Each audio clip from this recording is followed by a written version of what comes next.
Hey everyone, welcome back to We the Fandom. With Venom 3 coming out this week, stirring up excitement, now's the perfect time to dive into the lore behind one of the Marvel Universe's most terrifying villains, Knull the Symbiote God. From ruling over the Abyss to creating weapons like All Black the Necrosword, Knull's dark influences spans eons, and his vendetta against life itself makes him a force to be reckoned with. Today I'll be breaking down his origin, his twisted creations, and how he came to embody the primal darkness.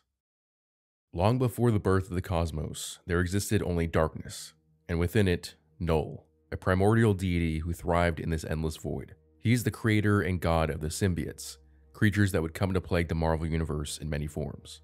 As the seventh cosmos began to form, Knull was awakened from his eternal slumber in the void by the blinding light of creation. The Celestials, cosmic beings of immense power, had brought light into his realm of darkness, and Knull viewed this as an act of war.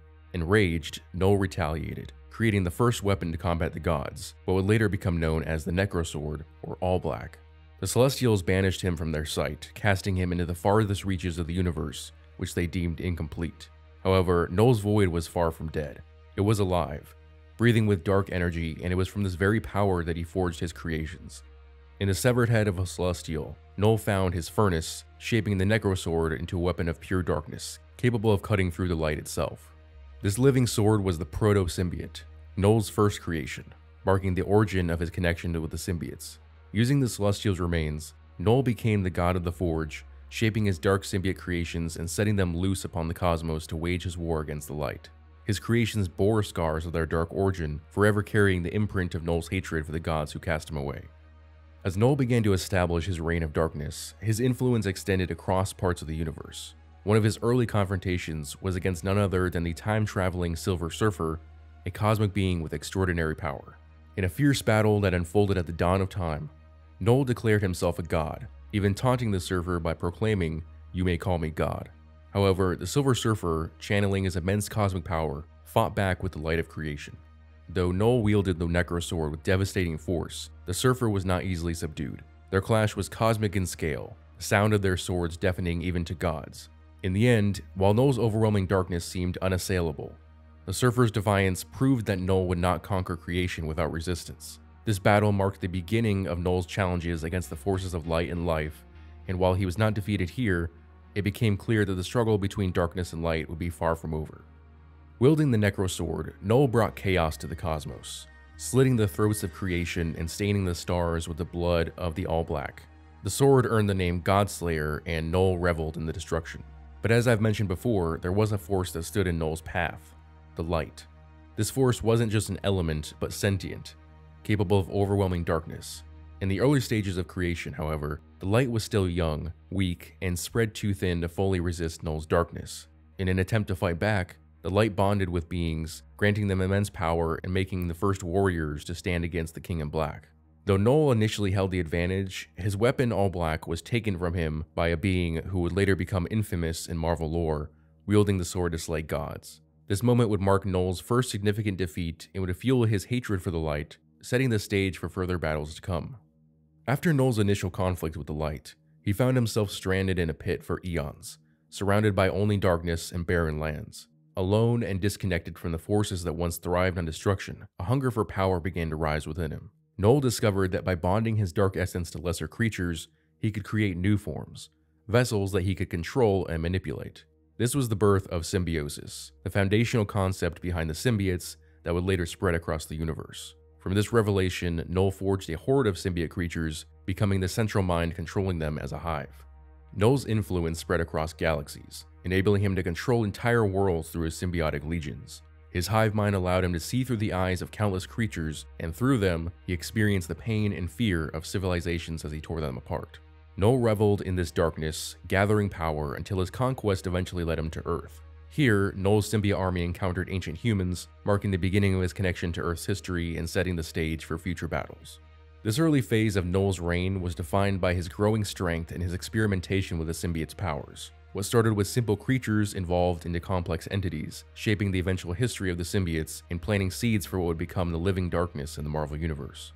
Upon Knull's forces arriving on Earth in the form of creatures that humanity would call Grendel and Grendel's mother, Knull would become confused by the creatures he finds. He expected warriors, but instead he sees fragile beings that cry and hide. He marvels at their weakness, finding the planet easy prey for his growing power. But then something changes. Knull's campaign against Earth catches the attention of a significant force, Thor, the god of thunder. The god's presence reeks of light, a force that Knull detests more than anything. Thor's power unleashes something Knull had never felt before.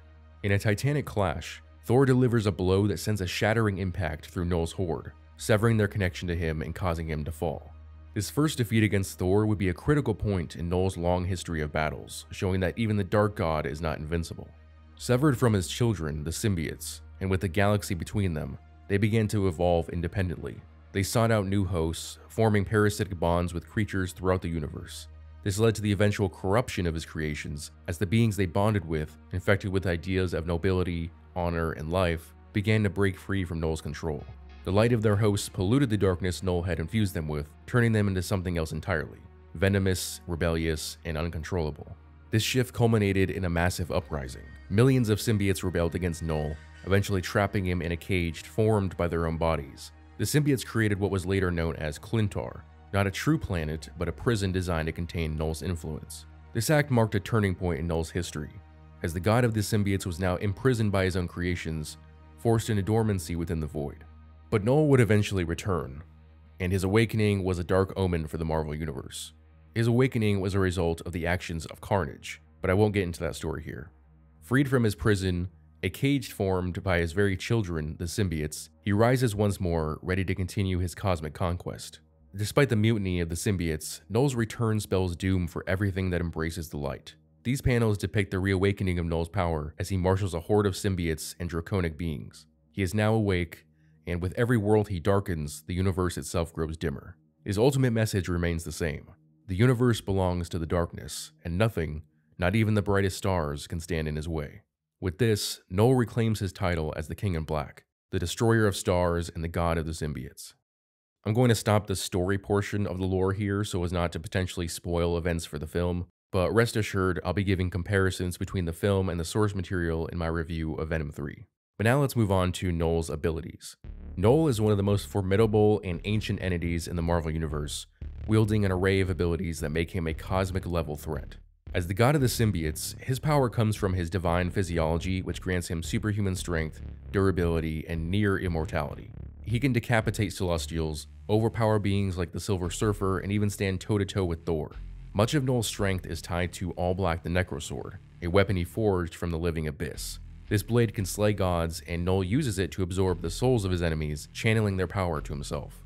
But Knull's most dangerous ability is his manipulation of the living abyss, a primordial void he uses to create and control symbiotes.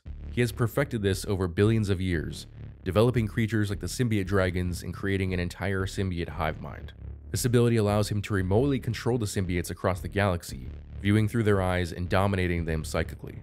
His connection to the hive mind makes him capable of corrupting symbiotes and other dark entities, increasing their power and driving them to hunger and violence. One of his most terrifying feats is the ability to cover entire planets in darkness, as seen when he engulfed Earth in a dome of living abyss. Even after being weakened, when his metaphysical link to a celestial was severed, Knull remained an almost unstoppable force, able to heal from injuries that would kill other gods. He can manipulate dark energy, fly, and reshape his body, all while showing a relentless desire to plunge the universe back into darkness.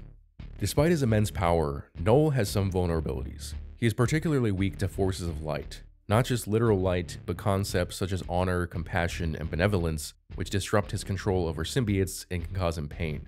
His connection to the hive mind also means that any infiltration into it can be used to fight against him, and severing his link to symbiote creations weakens his dominion over them.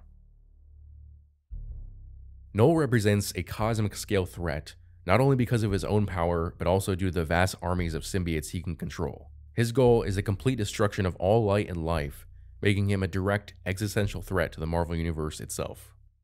As we've explored in this video, Knull is far more than just another villain. He's the embodiment of darkness itself, a primordial god whose malevolent reach spans across time and space. His ability to forge weapons like All-Black the Necrosword, manipulate the living abyss, and control endless hordes of symbiotes makes him a nearly unstoppable force. From decapitating celestials to creating entire planets of symbiotes, Knull has wreaked havoc on a scale that few other villains can match. Despite his defeat at the hands of Earth's mightiest heroes, his lingering presence within the symbiote hive mind leaves a haunting reminder that he may one day return to finish what he started. Knull's unrelenting desire to extinguish all light and life places him at the heart of Marvel's cosmic horror. Whether you're excited to see him play a role in Venom 3 or are just fascinated by his terrifying lore, Knull stands as a prime example of Marvel's ability to craft multi-dimensional, world-shattering villains. Thanks for sticking with me as we ventured into the void to explore Knull's terrifying origins and powers. Make sure to like, subscribe, and hit that notification bell for more deep dives into your favorite Marvel characters and stories. Thanks for watching.